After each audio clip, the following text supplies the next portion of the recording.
Hello dear student, welcome back to our channel all about NCERT. जैसा कि आप जानते हैं कि हमने हमारा chapter conservation of plants and animals start कर दिया था, तो अभी हम उसे करने वाला है कंटिन्यू वाइल्ड लाइफ सेंचुरी, और आज हम पूरा ये चैप्टर ख़त्म कर देंगे। डियर स्टूडेंट, वीडियो स्टार्ट हो उससे पहले मैं आपको बताना चाहती हूँ कि अगर आप हमारे वीडियो में नए हैं या हमारे चैनल को पहली बार देख रहे हैं तो फटाफट हमारे चैनल को सब्सक्राइब कर दीजिए, क्योंकि हम लोग लाते हैं ऐसे ही वीडियो रोज़ आपके लिए जो कि आपको एजुकेशन देते हैं। यानी कि 8th तक तो आपको सारे सब्जेक्ट मिलेंगे, लेकिन 6th और 5th में आपको सिर्फ अभी हिंदी सब्जेक्ट ही मिलता है, क्योंकि आपने अभी हमें सपोर्ट नहीं किया। अगर आप हमें जितना सपोर्ट करेंगे हम उतना ज़्यादा आपके लिए वीडियो लाएंगे, और कुछ ही दिनों बाद आपके लिए 6th और 5th के भी सारे सब्जेक्ट के वीडियो अवेलेबल हो जाएंगे। तो dear student, let's start wildlife sanctuary. Soon पहली and sees a board with Pachmarhi wildlife sanctuary written on it. तो पहली फिर देखती है कि भाई अभी तो हमने पचमारी बायोस्फीयर रिजर्व में घूम रहे थे, लेकिन अभी हमें क्या मिला है, पचमारी वाइल्ड लाइफ सेंचुरी मिल गई है। Professor Ahmad explain that killing and poaching और capturing animal in jungle is strictly prohibited और punishable by law in such places. तो अभी जो वाइल्ड लाइफ सेंचुरी जो प्लेस है, यहाँ पे एनिमल्स को पोच करना, उनको किल करना और उनको कैप्चर करना, ये सब वहाँ प्रोहिबिटेड है, और जो ये करता है उसको पनिशमेंट मिलती है। तो अब देखो यहाँ पे क्या लिखा है, wildlife sanctuaries like reserve forest provide protections and suitable living conditions to wild animal. जो वाइल्ड लाइफ सेंचुरी होती हैं ये एनिमल्स को एकदम सूटेबल लिविंग कंडीशंस देती है, प्रोटेक्शन देती है, और साथ ही साथ इनको वाइल्ड एनिमल को एक अच्छी सी प्रोटेक्शन और एक अच्छी लाइफ मिल जाती है wildlife century. He also tells them that the people living in the wildlife sanctuaries are allowed to do the certain activities such as grazing by their livestock, collecting medicinal plant, firewood, etc. तो जो लोग wild life centuries में आने के लिए allow किए जाते हैं, उन लोगों को क्या होता है कि वो अपने पेट्स के साथ ज़्यादातर नहीं आए, और उनसे ये भी कहा जाता है कि ही ऑल्सो टेल्स बात कि ग्रेजिंग कर सकते हैं, मेडिसिनल प्लांट जो है वो कलेक्ट कर सकते हैं जो पीपल वहाँ आते हैं। Some of the threatened wild animal like black buck, white-eyed buck, elephant, golden cat, pink-headed duck, gharial, marsh crocodile, python, rhinoceros, etc. are protected and preserved in our wildlife sanctuary। ये जो सारे animals हैं इन सबको हम लोग अपनी wild life sanctuary में protect करते हैं, ठीक है। उसके बाद फिर यहाँ पे क्या लिखा है, Indian sanctuaries have unique landscape, broad level forest, mountain forest and bush lands in the deltas of big rivers. तो ये सारी तो इंडियन में जो चीज़ें होती हैं ये आपको यहाँ पे बताई गई हैं। It is pity that even protected forests are not safe because people living in neighborhood encroach upon them and destroy them। ये बहुत ही ज़्यादा दुखी होने की बात है कि जो प्रोटेक्टेड फॉरेस्ट है वो भी प्रोटेक्ट नहीं है, क्योंकि जो नेबरहुड में जो भी उनके नेबरहुड में पीपल रहते हैं वो वहाँ के फॉरेस्ट को काटते हैं, वहाँ के ट्रीज़, और वहाँ पे भी एनिमल्स को अच्छी तरह रहने नहीं देते हैं। Children are reminded that they visit to the zoo. तो अब उनको याद है कि भाई वो जू में भी तो गए थे, उन्होंने रिकल किया कि zoos are the places where animals receive protection. Zoos जो होती हैं ऐसी प्लेसेस होती हैं जहाँ पे एनिमल्स को प्रोटेक्ट करते हैं। आप बहुत सारे जूज़ में गए होंगे डियर स्टूडेंट, जहाँ पे भी आप गए हैं आप हमें कमेंट करके ज़रूर बता सकते हैं, और अगर आप हमें कमेंट करके बताएंगे तो हमें बहुत ज़्यादा सपोर्ट मिलेगा, जिससे कि हम आपके लिए और वीडियोज़ लगाएँ।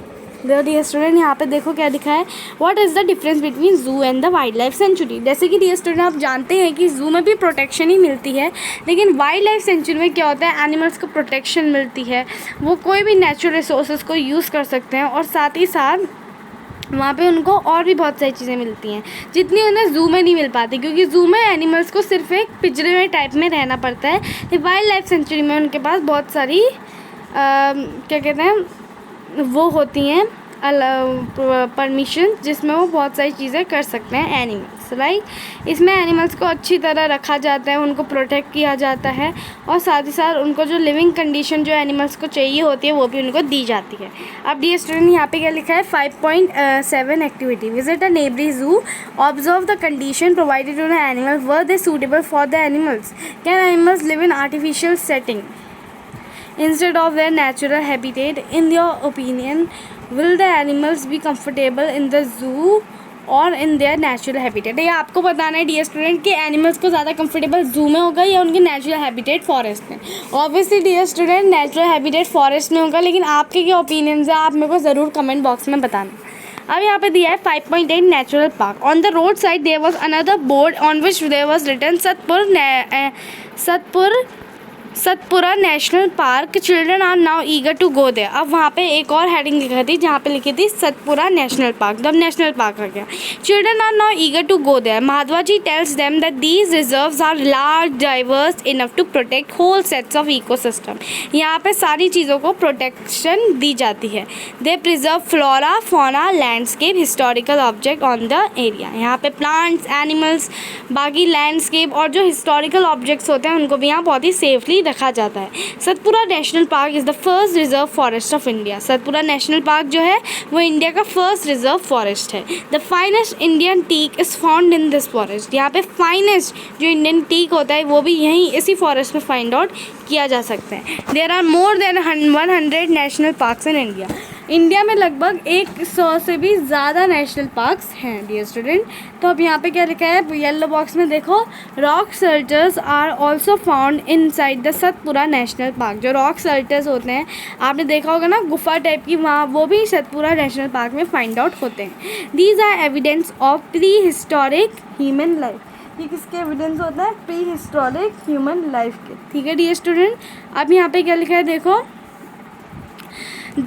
these give us idea of the life of primitive people। ये primitive people यानी कि पुराने लोगों के लिए हमें एक आइडिया टाइप का यहाँ से मिल जाता है। अब देखो यहाँ पे क्या दिया है, rock paintings are found in these shelter. यहाँ पे रॉक पेंटिंग्स बहुत ज़्यादा फेमस है, इनको ये भी यहाँ पे पाई जाती हैं। A total of 55 rock shelters have been identify in Pachmarhi biosphere reserve.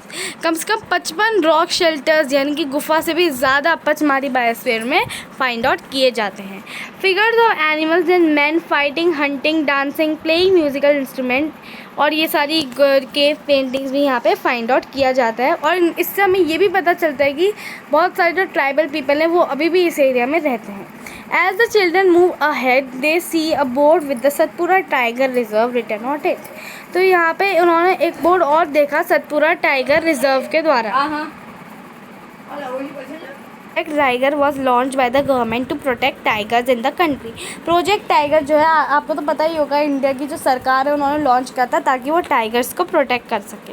अब देखो, the objective of this project was to ensure the survival and maintenance of the tiger population in the country. इसका मकसद यही था कि टाइगर पॉपुलेशन जो India में है उसको वो कंट्रोल कर पाए, वो एक्सटिंक्ट ना हो। तो आप देखो यहाँ पे क्या है, are tiger still found in this forest. क्या अभी भी टाइगर इस फॉरेस्ट में फाइंड आउट किए जाते हैं? I hope I can see A tiger. तो जो बूझे है उसको बहुत एक्साइटमेंट है आप सभी की तरह की उसको भी टाइगर देखने को मिल जाए। Tiger is one of the many species which are slowly disappearing from our forest, but the Satpura tiger reserve is a unique in sense that the significance increase. रुको बेटा, तो जो स्पीशीज़ है, स्पीशीज़ शब्द आपने पढ़ा होगा ना डियर स्टूडेंट। ये जो स्पीशीज़ शब्द होता है ये मैंने आपको बताया था प्रीवियस वीडियो में। अगर आपने नहीं देखा था फटाफट जाके देख लीजिए, जो कि है आपके conservation of plants and animals part 2 में। ठीक है, तो पार्ट 2 फटाफट जाके देख लीजिए अगर नहीं देखा है, वरना आपको स्पीशीज़ शब्द समझ में नहीं आएगा। तो डियर स्टूडेंट, जो टाइगर स्पीशीज़ होता है, आपको पता है टाइगर की जो स्पीशीज़ होते हैं, जो टाइगर की जनरेशन आती है, धीरे धीरे वो एक्सटेंट होते जा रहे थे। But the Satpura tiger reserve is a unique in sense that the significant increase in the population of tiger has been seen here. यहाँ पे धीरे धीरे टाइगर की पॉपुलेशन है वो इंक्रीज होते जा रही है, क्योंकि यहाँ टाइगर को वो चीज़ें मिल पा रही है जो टाइगर चाहते थे।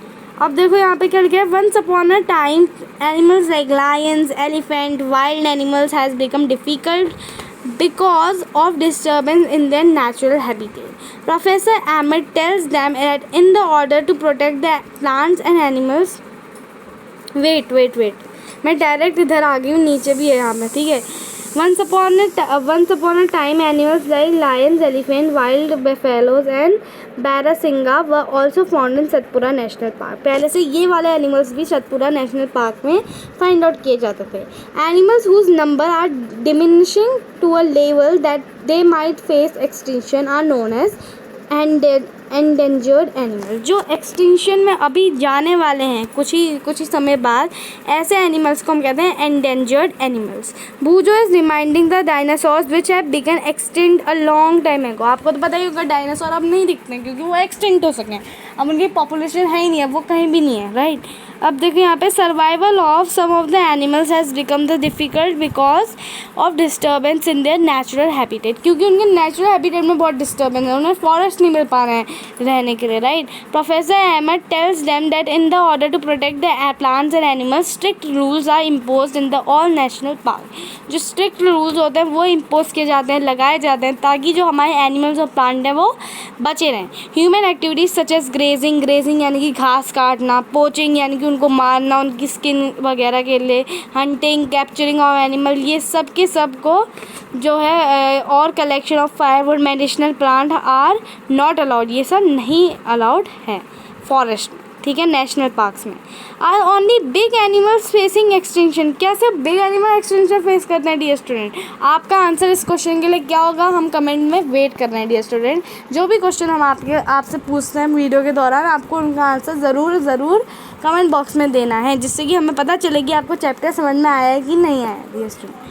अब देखो यहाँ पे क्या लिखा है, Madhava ji tells Paheli that small animals are much more in danger of becoming extinct. Madhava ji Paheli को बताते हैं कि स्मॉल एनिमल्स को तो ज़्यादा डेंजर है कि वो एक्सटिंक्ट हो जाएं। At times we kill snakes, frogs, lizard, bats and owls ruthlessly without realizing their importance in the ecosystem। जब हम इन सब एनिमल्स को, आपने देखा होगा छिपकली वगैरह को हम सब काट देते हैं। अब लिजार्ड की अलग बात है डियर स्टूडेंट, लिजार्ड की जब आप पीछे से पूंछ भी काटते हो तो वो भी फिर से आ जाती है डियर स्टूडेंट, आपने देखा होगा। इसलिए लिजार्ड का हमें ऊपर से सिर ही काटना पड़ता है, ठीक है। तो अब देखो लिजार्ड की अलग बात है, लेकिन आपने देखा होगा ना, आप लोग फ्रॉग्स को मारते हो, जो कछुए वगैरह आते हैं, स्नेक्स आते हैं, है ना, तो इन सबको हम लोग मारते हैं बिना इनकी इम्पोर्टेंस जाने। तो वो बताते हैं कि by killing them we are harming ourself, हम खुद को ही नुकसान कर रहे हैं। They might be small in size but their role in the ecosystem can not be ignored. उनका रोल जो इकोसिस्टम में है, वो जिस एनिमल को खाकर अपना पेट भरते हैं, इस रोल को इकोसिस्टम में हमने देखा ही नहीं। अब देखो, they form the part of food chains and food webs. आपको तो पता है फूड चेन क्या होती है, भाई कछुआ उसको खा रहा है, चींटी उसको खा रही है, कैट उसको खा रही है, फिर जो वो चूहा है उसको खा रहा है ना। तो ये फूड चेन होती है। अगर फूड चेन में से एक भी एनिमल एक्सटिंक्ट हो गया तो क्या होगा, पूरी फूड चेन डिस्टर्ब हो जाएगी। N ecosystem is made up of all plant and animals and microorganisms in the area along with the non-living components such as climate, soil, river delta etc। तो ecosystem मतलब कि ये सब चीज़ों से भरा होता है। आपके माइक्रो ऑर्गेनाइजम्स हैं, प्लांट्स हैं, ये सब चीज़ें हैं, क्लाइमेट है, फॉरेस्ट है, रिवर डेल्टा है, सबका इकोसिस्टम, ठीक है। अब देखो भूजो क्या कह रहा है, I wonder if there is any record of endangered species. उसको बहुत डर लग रहा है कि भाई कोई एंडेंजर्ड स्पेशीज़ का रिकॉर्ड है तो हमें उसमें थोड़ा सा हेल्प करनी चाहिए, उनको हमें मारना नहीं चाहिए। अब है आपका 5.9 रेड डेल्टा बुक। तो अब रेड डेल्टा बुक के बारे में पढ़ने वाले हैं। Professor Ahmed explains about red delta book to the children। He tells them that the red delta book is the source of book which keeps a record of all endangered animals and plants। And red delta book is mentioned internationally by an organization। तो अब जैसे ही भूजो कहते हैं कि भाई क्या कुछ ऐसी सोर्स है जिसमें एंडेंजर्ड स्पेशीज़ का रिकॉर्ड लिखा होता है, तो उनको बताते हैं प्रोफेसर अहमद कि वहाँ एक रेड डेल्टा बुक होती है जिसमें सारे के सारे जो एंडेंजर्ड एनिमल्स होते हैं इनके रिकॉर्ड लिखे रहते हैं। और जो ये बुक होती है ना, ये इंटरनेशनली एक ऑर्गेनाइजेशन से मेंटेन की जाती है। India also maintains red delta book for plant and animal found in India. India भी रेड डेल्टा बुक को मेंटेन करती है जो कि प्लांट और एनिमल्स इंडिया में फाइंड आउट की जाते हैं। अब देखो बेटा, हम लोग पढ़ेंगे माइग्रेशन के बारे में। आपने माइग्रेशन के बारे में पहले भी बहुत सारी क्लासेस में पढ़ा होगा, फिर पढ़ लेते हैं, ठीक है। The excursion party that enters deeper into the forest under the guidance of Mahatma ji, they sit near Tawa reservoir to relax for some time. तो वो बहुत ज़्यादा थक गए थे क्योंकि वो बहुत ज़्यादा घूम के आ गए थे, तो वो तवा रिजर्वेयर में थोड़े टाइम के लिए रुक गए। Paheli observe some bird near the river. Madhava ji tells that the children that these are migratory bird. तो पहली ऑब्जर्व करते हैं कि भाई कोई कोई बर्ड जो है उसके रिवर के नियर बैठी हैं, तो माधवा जी उन्हें बताते हैं कि ये जो है माइग्रेटरी बर्ड्स हैं। These birds are flown here from other parts of the world. ये यहाँ पे आती हैं बहुत सारे दूसरे जो वर्ल्ड है उसके पार्ट से। Migratory bird fly from far away areas every year during the particular time because of climatic changes. Migratory birds जो होती हैं वो अलग अलग एरिया से माइग्रेट करते रहती हैं, यानी कि उड़ते रहती हैं अलग अलग जगह जाने के लिए, क्योंकि क्लाइमेटिक चेंजेस होते हैं, मौसम में परिवर्तन होता है। ठीक है डियर स्टूडेंट, दे फ्लाई और laying eggs as the weather in their natural habitat becomes very cold and inhospitable। वो अपने एग ले करने के लिए अलग अलग जगह उड़ती हैं ताकि क्योंकि उनके वहाँ जो वेदर होता है वो बहुत ही ज़्यादा गंदा होता है, उस वेदर में वो रह नहीं पाते हैं डियर स्टूडेंट। अब देखो यहाँ पे क्या लिख रखा है, birds who cover long distances to reach another land are known as migratory bird. ये तो डेफिनेशन हो गई। ठीक है डियर स्टूडेंट्स, अब है recycling of paper. Professor Ahmed draws attention to the children to another cause of deforestation। अब वो एक और कॉज को लाते हैं डिफॉरेस्टेशन के, तो he tells them that it takes 17 full grown trees to make 1 ton of paper। 1 ton of paper को बनाने के 17 फुल ग्रोन ट्रीज चाहिए। Therefore we should save paper। हमें पेपर को वेस्ट नहीं करना चाहिए dear student. Okay, professor Ahmed also tells that the paper can be recycled 5 to 7 times for use। Paper को हम इतनी बार रिसाइकिल कर सकते हैं। If each student saves at least 1 sheet of paper in a day, we can save many trees in a year। We should save, reuse, use paper and recycle it। By this we not only save trees but also save energy and water needed for manufacturing paper। Moreover, the amount of harmful chemicals used in paper making will also reduce। तो ये सारी चीज़ें तो dear student आपको करनी चाहिए। आपको recycle paper use करना चाहिए ताकि आपके पेड़ बच सके, आपका वाटर बच सके और कहीं ना कहीं आपकी जो और एनर्जी है वो भी बच सके। ठीक है डियर स्टूडेंट, क्योंकि पेपर में बहुत सारे केमिकल्स यूज़ होते हैं, वो भी आपके बच सकते हैं। तो इसलिए आपको हमेशा पेपर को रिसाइकिल्ड ही यूज़ करना है। आपको कभी भी पेपर को वेस्ट नहीं करना है डियर स्टूडेंट। अब देखो यहाँ पे क्या लिखा है, पहली क्वेश्चन पूछ रही थी, मैंने वो पढ़ा नहीं था, sorry. What would happen if there are no wood? Is there any alternative available to wood? I know that paper is one of the important product we get from forest. I wonder where there are any alternative available for paper. तो बोलते क्या paper को किसी और चीज़ से ही बनाया जा सकता है? और अगर वुड नहीं होगा तो क्या होगा? ठीक है डियर स्टूडेंट, वुड नहीं होगा तो बहुत सारी चीज़ें नहीं होगी, है ना। Is there any permanent solution to the problem of deforestation? क्या कोई परमानेंट सॉल्यूशन है डिफॉरेस्टेशन की प्रॉब्लम के लिए डियर स्टूडेंट? हाँ है, एफॉरेस्टेशन। आपको हमेशा अच्छी तरीके से जो थे प्लांट्स को प्लांट करना चाहिए डियर स्टूडेंट। ठीक है, रिफॉरेस्टेशन भी आप कह सकते हो। देखो अब हम आगे रिफॉरेस्टेशन के बारे में पढ़ने वाले हैं। ठीक है डियर स्टूडेंट, अब देखो यहाँ पे क्या दिया है, reforestation. Professor Ahmed suggest that the answer to the deforestation is reforestation या afforestation. Deforestation is restocking the destroyed forest by planting new trees। The planted trees should be generally be of the same species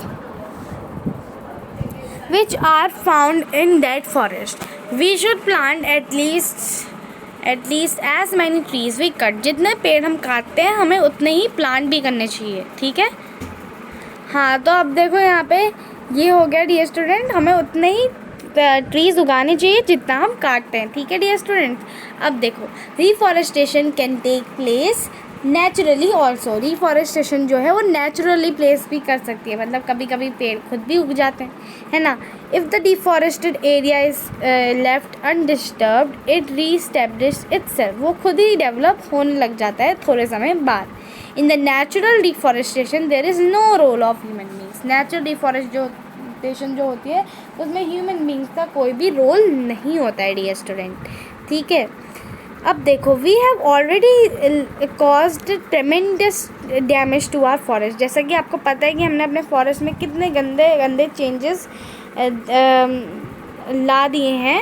if we have retain our green wealth for future generation, अगर हम लोग अपनी जो green wealth है उसे future generation के लिए बचाना चाहते हैं तो हमें और प्लांट जो है वो उगाने पड़ेंगे। Professor Ahmed told them that in India we have a forest conservation act. Forest conservation act भी इंडिया में होता है। This act is aimed at the preservation and conservation of natural forest and meeting the basic needs of people living in और near the forest. ठीक है, तो ये act किसके लिए एम किया गया था? कंजर्वेशन ऑफ नेचुरल फॉरेस्ट, यानी कि नेचुरल फॉरेस्ट के कंजर्वेशन के लिए, and meeting the basic of people living in और नियर द फॉरेस्ट, जो नियर फॉरेस्ट के रहते हैं उनके लिए। ठीक है, some after rest Mahatma ji asked children to start heading back because it was not advisable to stay in the jungle after sunset. Sunset के बाद जंगल में रहना सही नहीं होता है, क्योंकि उस समय बहुत सारे जो जानवर होते हैं वो आ सकते हैं। On getting back, Professor Ahmed and children thank Madhava ji for guiding them through its exciting experiences। तो फिर वो माधवा जी को थैंक यू कहते हैं क्योंकि उन्होंने बहुत सारी चीज़ें बच्चों को सिखाई। तो अब हम चलते हैं फ्रेंड्स इसके कीवर्ड्स की तरफ, और क्वेश्चन आंसर्स का वीडियो भी आपको मिल जाएगा। ठीक है, बायोडाइवर्सिटी का मतलब क्या होता है डियर स्टूडेंट? अलग अलग चीज़ें, अलग अलग diversity, plants, animal, flora, fauna. ठीक है, अगर इसको आपको प्रॉपर डेफिनेशन में देखना है तो यहाँ पे आपका देखो पेज नंबर, शुरू में ही आपको बायोडाइवर्सिटी के बारे में बता दिया था डियर स्टूडेंट। यहाँ पे देखो biodiversity dear student, flora and fauna के बारे में आपको बताया, फिर एंडेमिक स्पीशीज़ के बारे में आपको बताया। तो आपका बायोडाइवर्सिटी ना डियर स्टूडेंट एक ऐसी चीज़ होती है ना, आपने देखा होगा कि जो बायोडाइवर्सिटी होती है, और biodiversity refers to the variety of organism existing on earth, जो अर्थ में एग्जिस्ट करते हैं जितने भी ऑर्गेनिजम्स हैं। आपको इसकी डेफिनेशन जो है यहाँ पे मिल जाएगी। Biodiversity refers to the variety of organisms existing on earth, their interrelationships and their relationship with the environment। ठीक है, तो ये तो आपने देख लिया यहाँ पे। अब देखो नेक्स्ट कीवर्ड कौन सा है हमारा,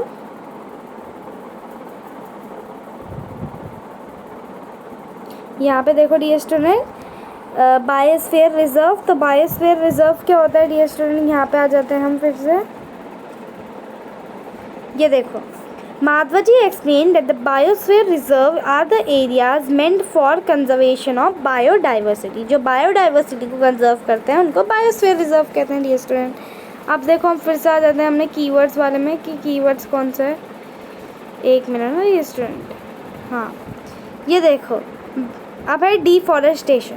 डिफॉरेस्टेशन मतलब क्या होता है, इसकी प्रॉपर डेफिनेशन मिलनी है तो पेज नंबर 1 में हमें जाना पड़ेगा।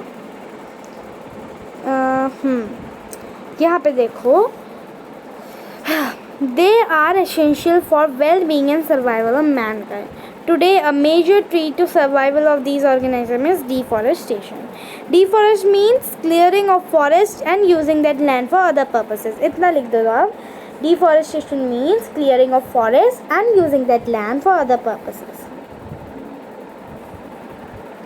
अब है हमारा डीसर्टिफिकेशन। डियर स्टूडेंट, आपको डीसर्टिफिकेशन तो पूरा याद होगा। डीसर्टिफिकेशन मतलब क्या होता है, the fertile land converted into desert, it is called desertification. यानी कि when the fertile land is converted into the desert it is called desertification. Dear student, I think आपको एक क्लियर हो गया होगा।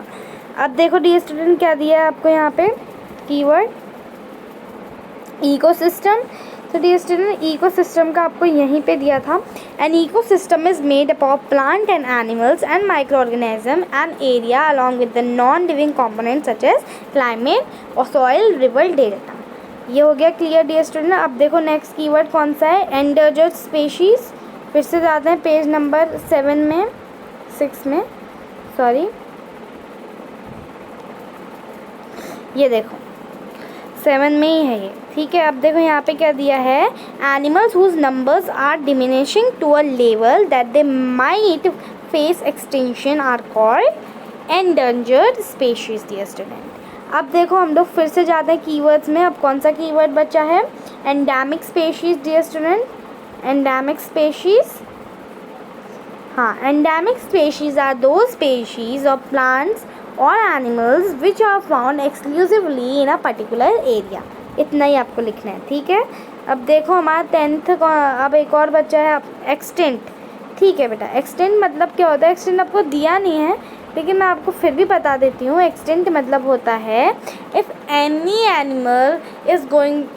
Animal population is going to finish, right, and population is going to finish, it is called extinct. Extinct मतलब no longer in the, okay dear student.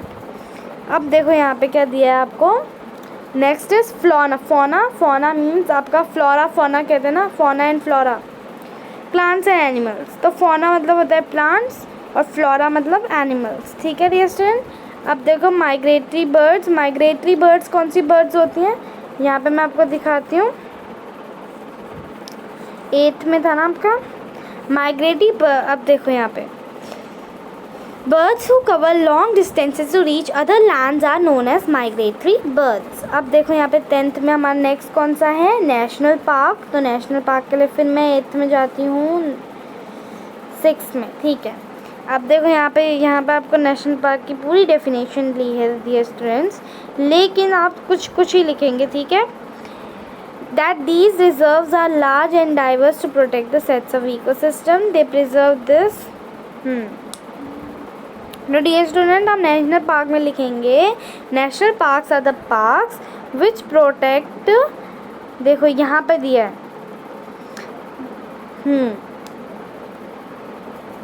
तो ये देखो dear student आप क्या लिखोगे? आप लिखोगे national parks are the parks which preserve flora fauna landscape and historical objects of an country, ठीक है। तो आप इतना ही लिखोगे। दे प्रिजर्व को आप काट दोगे, national parks are the parks which preserve flora fauna landscape and historical objects of the country. अब आ जाओ फिर से यहाँ पे हमारा नेक्स्ट कौन सा है? Red delta book. तो यहाँ पे मैं इसे 8th में जाती हूँ। He tells them Red Delta book is the source book which keeps a record of all endangered animals and plant। तो ये तो आपको यहीं पे भी दिख गया, Red Delta book is the source book which keeps a record of all endangered plants and animals। अब देखो रिफॉरेस्टेशन 9th में चलते हैं। अब देखो यहाँ पे क्या लिखा है? रिफॉरेस्टेशन इज द देखो यहाँ पे क्या लिखा है आपका रिफॉरेस्टेशन का। Reforestation is restocking of destroyed forest by planting new trees. बस इतना सही आपको लिखना है। नेक्स्ट है डियर स्टूडेंट सेंचुरी। तो सेंचुरी के लिए आई थिंक मेरे को जाना पड़ेगा 6th में। Sanctuaries like reserve sanctuaries are like reserve forest provide protection and suitable living condition to wild animals. बस इतना ही आपको लिखना है, ठीक है डियर स्टूडेंट। तो यहाँ पे हमने कीवर्ड्स तो कर लिए हैं। फटाफट आपके पास आ जाएगा नेक्स्ट वीडियो जो कि होगा क्वेश्चन आंसर्स का, यानी कि ये आपका पार्ट 3 है और पार्ट 4 में आपके पूरा ये चैप्टर ख़त्म हो जाएगा। Then we will start a next chapter dear student, ठीक है डियर स्टूडेंट। तो अब हम नेक्स्ट वीडियो में मिलते हैं। Thank you so much for watching. Subscribe our channel for more videos and more updates. Thank you so much.